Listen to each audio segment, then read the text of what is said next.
Detik-detik mantan marbot ajak gadis ke masjid disembunyikan di bawah kasur. Pasangan mahasiswa dan mahasiswi kepergok berbuat tindakan asusila di Masjid Al-Ihsan Puncak Ciagadon, Limau Manis yang berada di Universitas Andalas Padang, Sumatera Barat.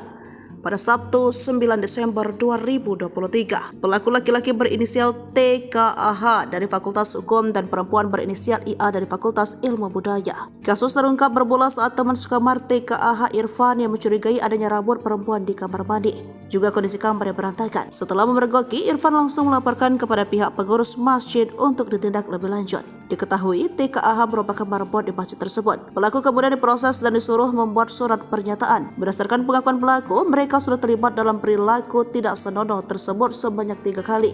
Meskipun awalnya jemaah berusaha menyelesaikan permasalahan secara internal, namun karena ini bukan kejadian pertama, Jemaah Masjid Al-Ihsan meminta agar pelaku membuat surat pernyataan mengakui tindakan mereka dan bersedia menghadapi konsekuensinya. Momen saat keduanya membuat surat pernyataan dan mengakui kesalahannya di depan para jemaah kini viral di media sosial. Adapun salah satunya yang membagikan momen itu adalah akun @konten berfaedah. Pelaku pria berinisial TKAH itu diketahui pernah menjadi marbot atau gari di Masjid MNI Unan dan dikeluarkan karena kasus yang sama.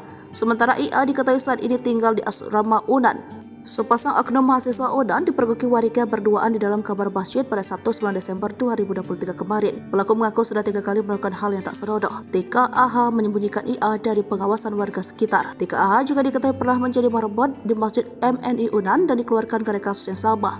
Sedangkan IA diketahui saat ini tinggal di asrama Unan. Isi narasi dalam cuitan itu.